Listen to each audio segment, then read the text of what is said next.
guest setting with us, UFC Lightweight James Krause, also can be seen on the Ultimate Fighter Redemption Series. James, how are you? Hola, amigo. Is his microphone on? I just cornered Tony, so... He just cornered Tony, and he is... up on my Espanol. I like that. So, again, we don't have you very long. We want to jump into it. We got some questions from the live chat.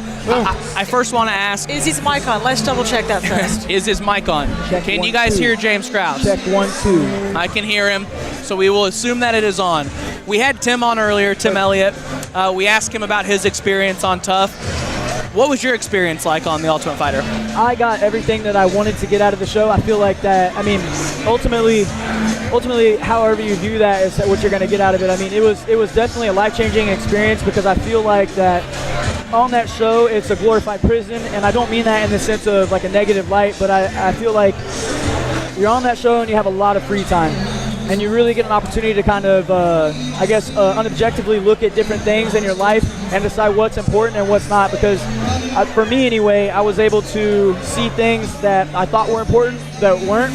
But whenever you're away from all of everything, pretty much anything you know and love for 6 weeks, you really figure out what's really important to you and what's not. And honestly, I think you can ask. A lot of the people around me. Megan could probably vouch for me, but like I feel like honestly, I really feel like it changed my life in a positive manner. Without revealing too much, what's next for you?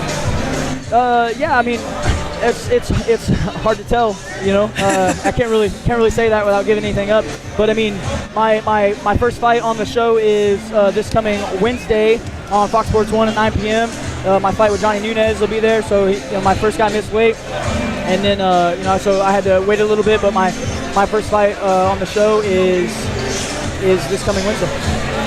All right. I know we don't have much time. I want to get to the fan questions. Let's see what we got here. Did Julian Lane bang?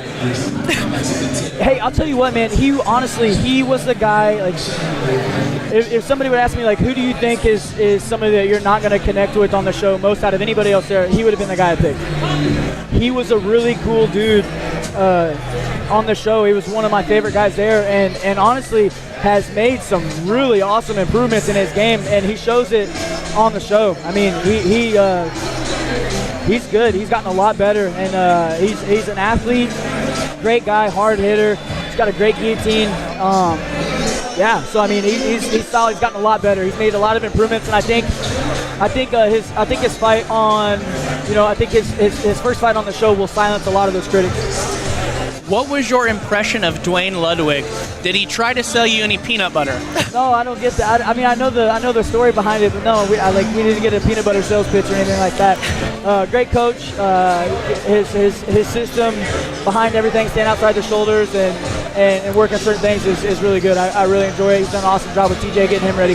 How did you feel being put on Team Dillashaw? Like, did you feel like that matched up really well for your style? Like, yeah, when I initially went on, I kind of knew the alpha male guys a little bit better, so I kind of wanted to be on their team. But I think stylistically, and really, I feel fortunate to end up on TJ's team because I feel like stylistically it's a better fit for me. And that's not a knock on the alpha male guys at all, but I just feel like they're a better fit for my style. Let's see what else we got here from our friends on the live chat. Krause's hair game is on point. That hurt me to say. Hey, ain't no half-stepping here. Always repping, ain't no half-stepping. Neon Jeff writes in, can James throw leg kicks yet? I think that's probably in reference to your post-show infections. Yeah. Or maybe he's concerned about your skill set and wants to know if you've learned leg kicks. One of the two. Yeah. I'm just going to assume that he's talking about the staff, but it's very well could be the skill set as well. No, it's good. I'm going to start training up on Monday. I plan on starting on Monday, and it's weird. The nerve endings are a little bit shot on it. But in terms of damage, I think it's all done. I think it's gone. So talk a little bit about that for those that might not follow you on social media for whatever reason. Well, first of all, the most important thing here is follow me on social media. I think where can they find you out on social media? James Krause, Instagram, Facebook, Twitter.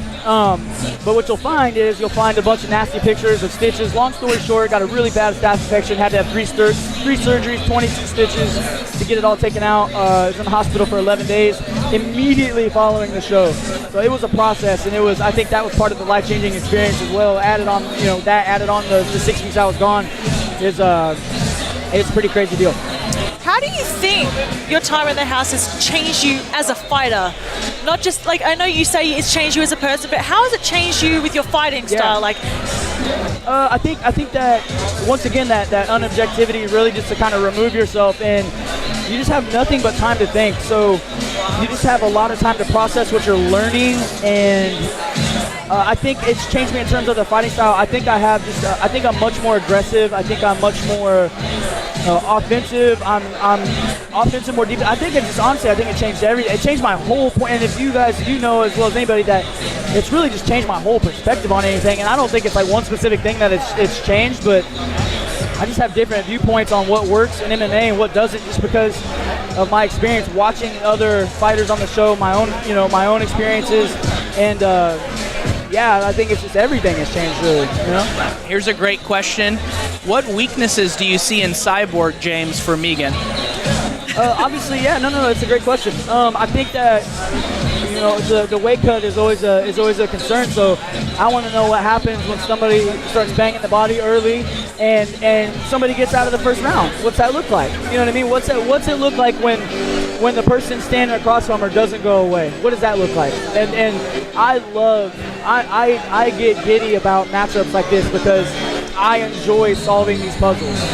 And this is a fight that I've wanted for a long time. And look, it's a thing where it's like, look, I know she's a hard fight, but so is everybody. Anderson Silva was a hard fight until he got face planted, and now what's he doing? You know what I mean?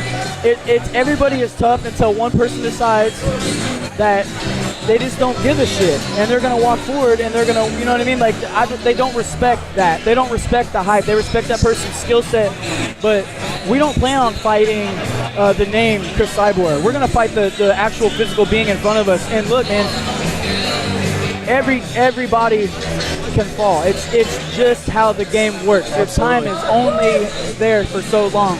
She's been around for a long time. She's done some great things, but this is Megan's time now, and it's I don't think it's a close fight.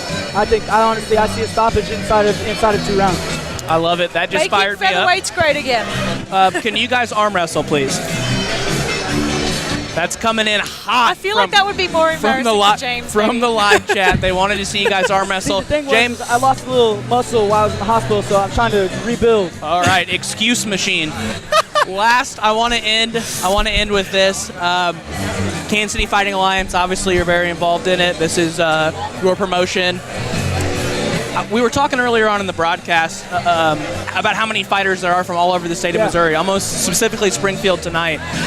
What's it been like to see Kansas City Fighting Alliance now in its 23rd show go from almost primarily local fighters, or as close to local as we can get, to expanding across the state and across the country? Yeah, it's just really our goal is to I guess bring a breath of fresh air to. It started initially as the Kansas City MMA scene. I think that's grown to the Missouri scene, and then ultimately the Midwest scene, and then who knows from there.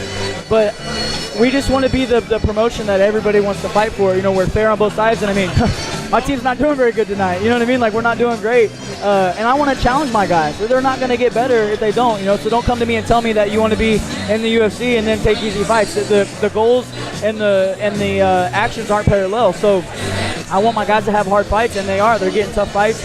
Joe does a great job of matchmaking those up, and tonight we've got some really people looking really good. We have a couple people that need to make some improvements in the gym, but overall, I mean, that's what this is all about. You know what I mean? It's not about what you do as an amateur. It's about the end goal, where you want to be. Absolutely, and last thing, Kansas City Fighting Alliance has the most electric live chat in the game. People are blogging about it. People are going nuts. It's all over the internet. Look it up when you get backstage. Thank you so much for stopping by. James Krause, Ultimate Fighter 25, your episode Wednesday, 9 o'clock, 9 p.m. Fox Sports 1. Catch him there, guys. Tune in every week. And tune in every week, but definitely you're going to want to tune in next week. Yes, next week for sure. I love it. Thank you, sir. Thank you, guys.